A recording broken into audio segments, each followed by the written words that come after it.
TWR का प्रस्तुति जिंदगी की राह बाइबल की पुस्तक का क्रम से अध्ययन हवे, जौना में आपके उ सब मिली जीवन की परमेश्वर द्वारा बचावे और मसीह नियर जिए खातिर जरूरी है। बाइबल ए बात के बुनियादी रूपरेखा के भी साथ रखेला कि एगो विश्वासी के दूसरे के साथ कैसे जिए के बा, जे यीशु के पाछा चलेला। कृपा करके देखी सुनी ताकि परमेश्वर आपकी जिंदगी का रास्ता बतावस। विस्तार से आगे बढ़े से पहले मन के तैयार करे बदे सुनी एगो आत्मिक सुंदर गीत।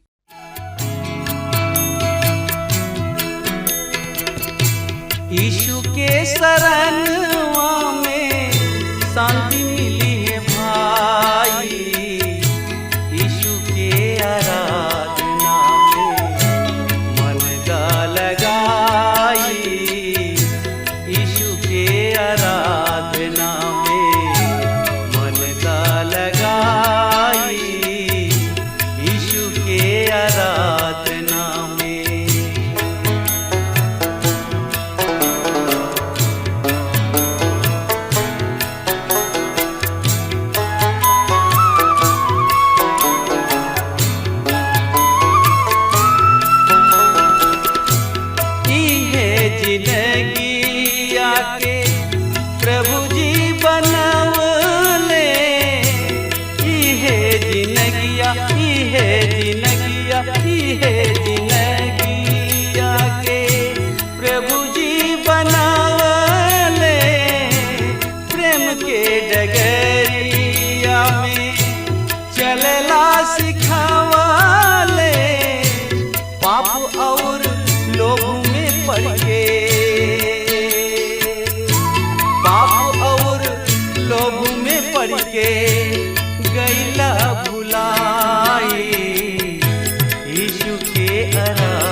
अंधविश्वास में फंस के परमेश्वर के छोड़ देला, अंधविश्वास में फंस के परमेश्वर के छोड़ देला।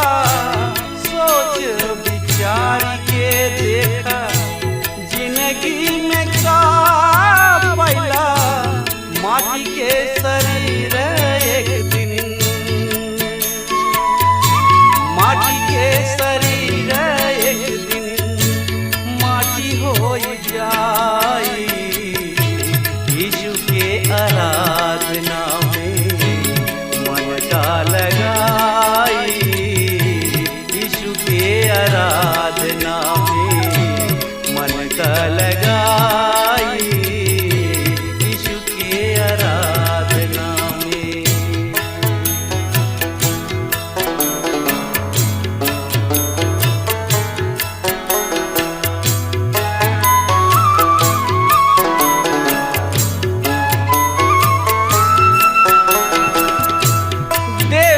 परी एक दिन जिंदगी के लेखा देवे के परी, देवे के परी, देवे के परी एक दिन जिंदगी के लेखा। पापो अधर्म के आपन कर्मवा के देखा, पापो अधर्म के आपन कर्मवा के देखा। बाप पूत हित नाथ, बाप पूत हित नाथ केहू ना बचाई, यीशु के शरणवा में में भाई, यीशु के आराधना में मन त लगाई, यीशु के आराधना में।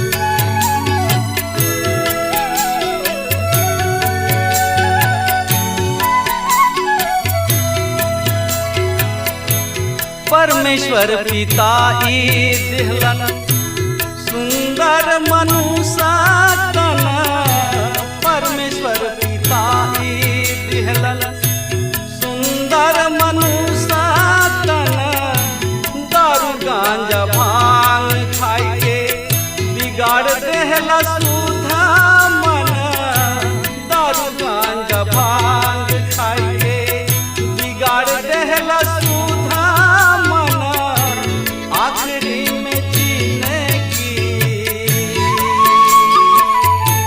आखिरी में जीने की बेकार हो जाई, यीशु के आराधना में। प्रभु यीशु मसीह के नाम में प्यार भरल नमस्कार बा मित्र। आई ए संदेश के हमनी के विचार करी जा। ए संदेश में कहा बतावल गइल बा, का लिखल बा, हमनी के पवित्र शास्त्र बाइबल के माध्यम से देखे के। त यहेजकेल 33 अध्याय हमनी के एक किताब के आखिरी भाग में लेके आवता। ई भाग 33 से 48 अध्याय तक बा। यहाँ पर हमनी के परमेश्वर के महिमा और आवे वाला 1000 बरिस के राज के बारे में देखे के। 32वां अध्याय में भविष्यवाणी के बखान के अंत बा, जौन की राष्ट्र इसराइल के चारों तरफ रहे। एह में से कुछ राज इसराइल देश के पड़ोसी रहे। एकरा में बहुत ही गहरा रिश्ता रहे। सच कहीं तो एकरा में खून के रिश्ता रहे। ई भविष्यवाणी यरूशलेम के नाश होके के पहले के रहे। अब हम एक किताब के दूसरा भाग पर पहुंच गइल बानी। यहाँ पर यरूशलेम की गिरला के बाद के भविष्यवाणी है। यहेजकेल फिर यरूशलेम के बारे में बोल रहल बाने और यहाँ पर संदेश अलग बा। 25वां अध्याय तक यरूशलेम के नाश के बारे में भविष्यवाणी रहे और यरूशलेम ठीक समय पर जैसन कहल गइल रहे वही तरी से नाश भी भइल। और अब यहेजकेल आवे वाला विषय में 1000 साल के राज की ओर देख रहल बने, जब परमेश्वर की महिमा फिर पृथ्वी पर दिखाई दी। ए कारण ई भाग बहुत ही रुचिकर बन जाला।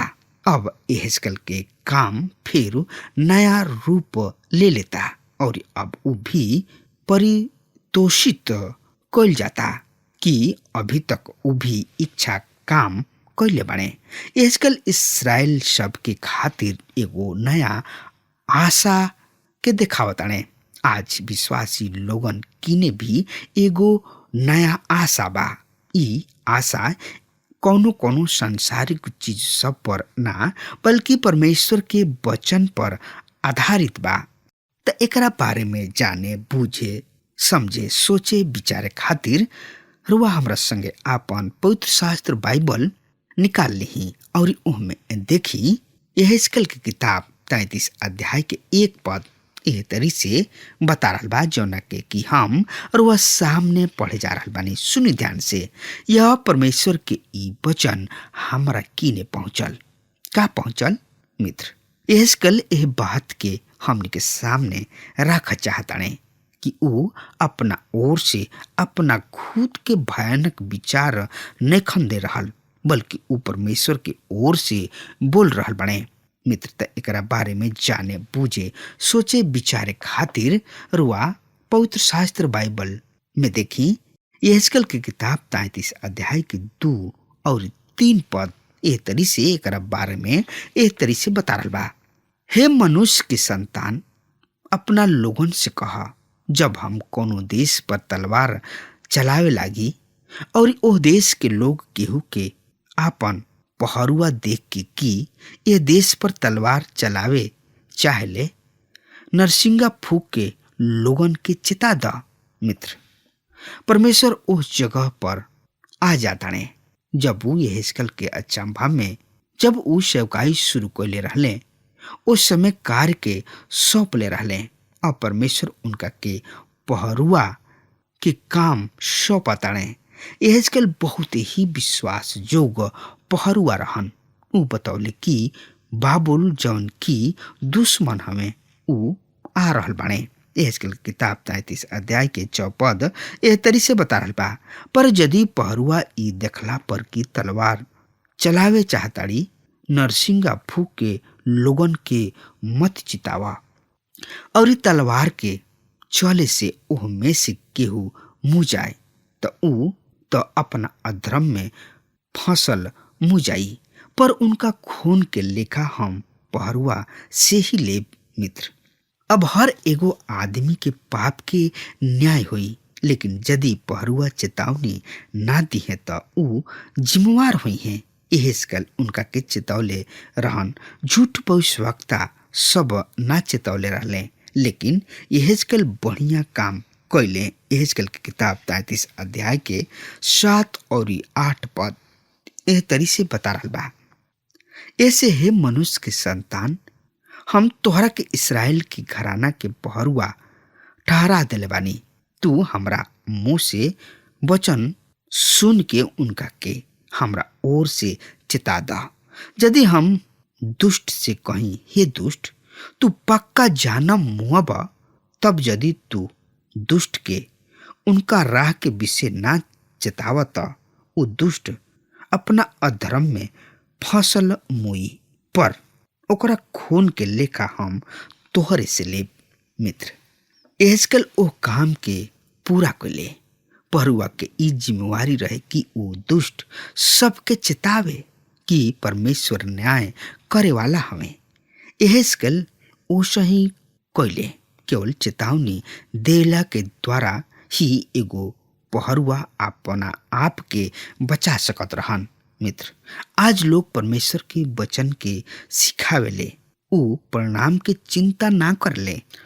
ऊ कहले कि परिणाम पावे खातिर यदि एगो प्रचारक होखते तो बढ़िया होखित, सभा में लोग आगे आवे। ई कोनो महत्वपूर्ण बात नहीं के।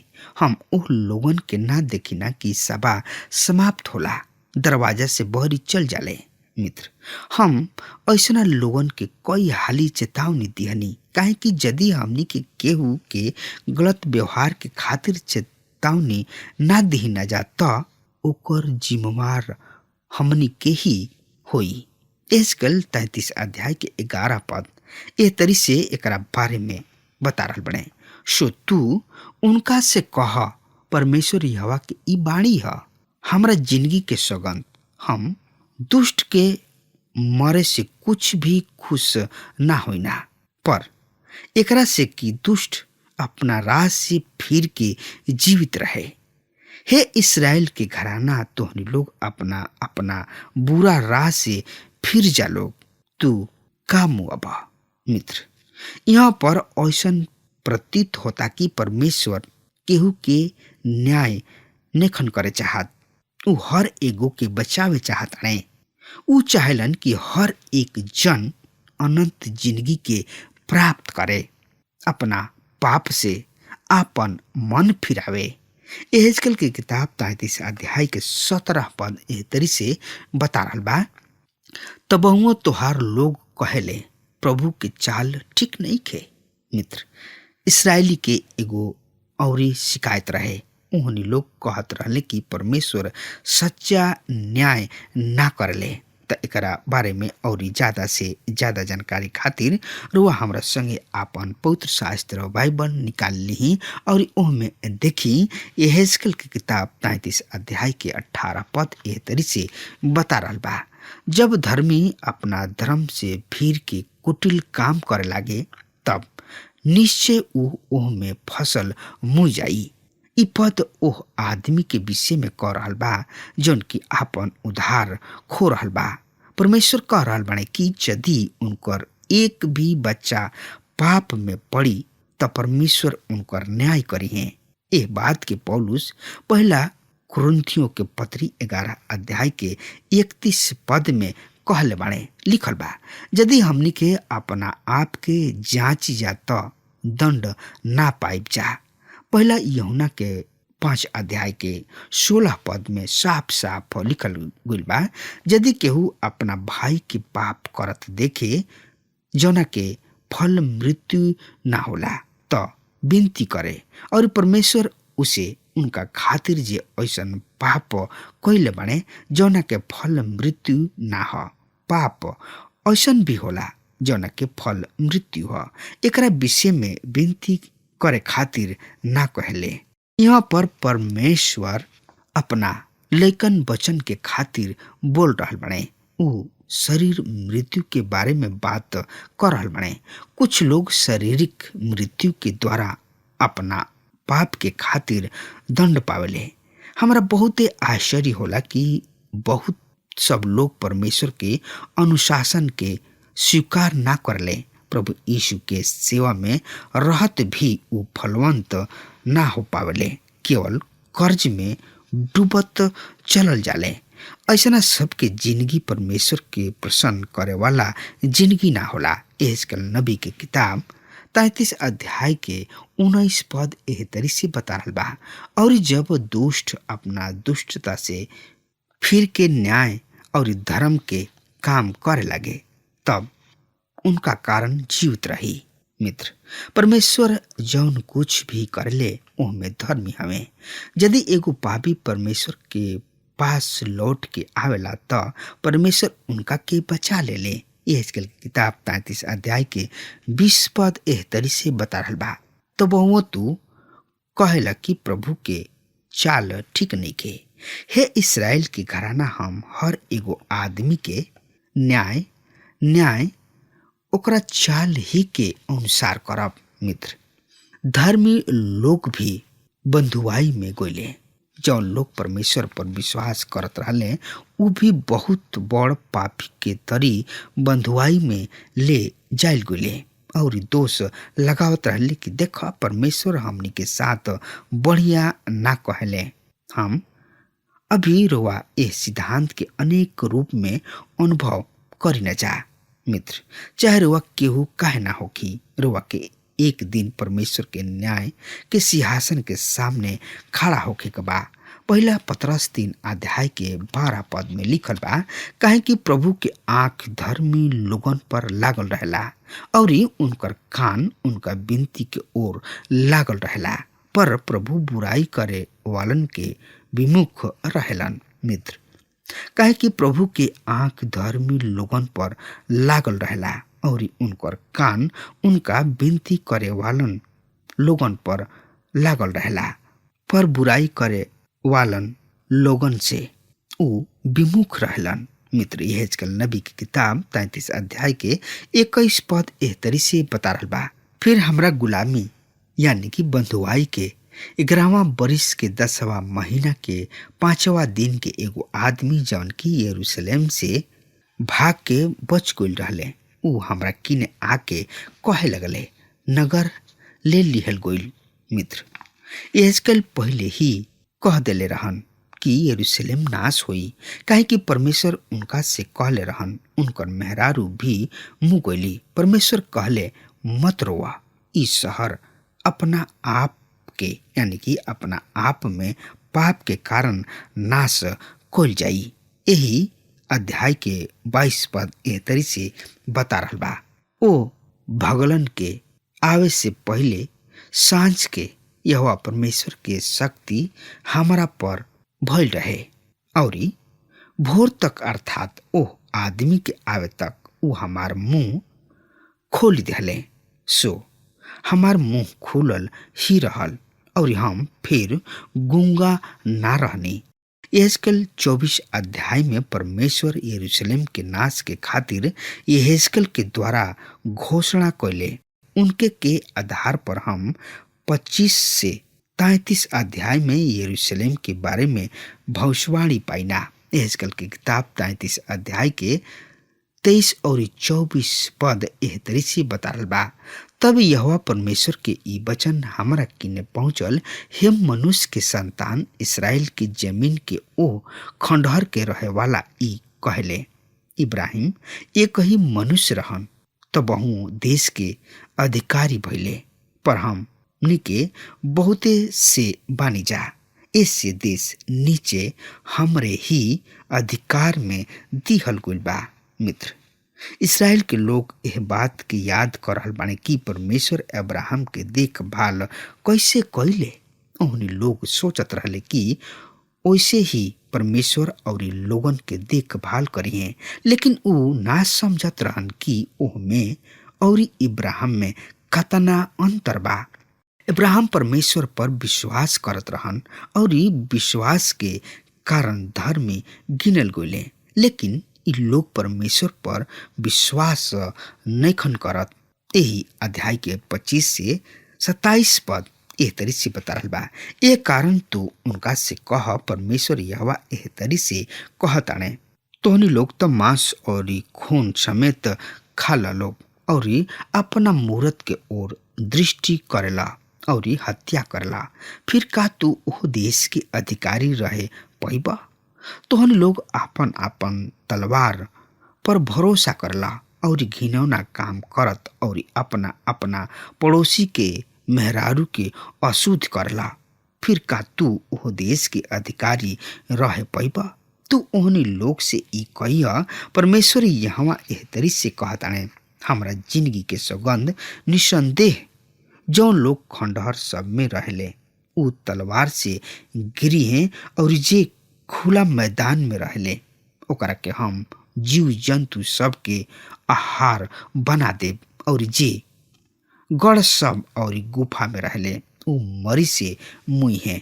परमेश्वर कहताने कि तू अपना पाप के कारण उस देश के अधिकारी ना बने पैबा। यहेजकेल नबी की किताब 33 अध्याय के 28 पद एह तरी से बता रहल बा, और हम ओह देश के उजाड़ ही उजाड़ क देब, और ओकरा बल के घमंड जात रही, और इसराइल के पहाड़ ऐसे उजड़ी की ओकरा पर होके केहू ना चली। मित्र, परमेश्वर के न्याय केवल ओह लोगन पर ही ना बल्कि ओह देश पर भी पड़ी।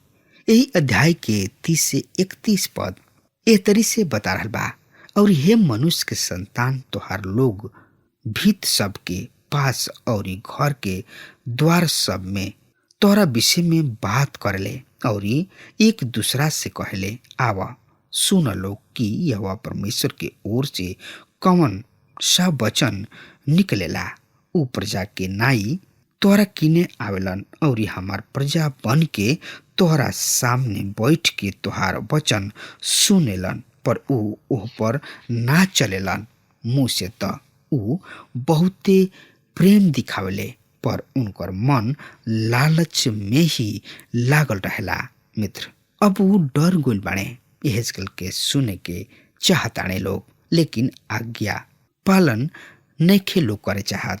जौना तरी से कि आज के दिन में लोग चर्च जाले, वचन सुनेलन, मगर उनकर पालन ना करेला, उन लोग के जिंदगी ना बदलला। याकूब 1 अध्याय के 22 पद में लिखल बा, वचन के केवल सुने वाला ही ना बल्कि ओकरा पर चले वाला भी बना।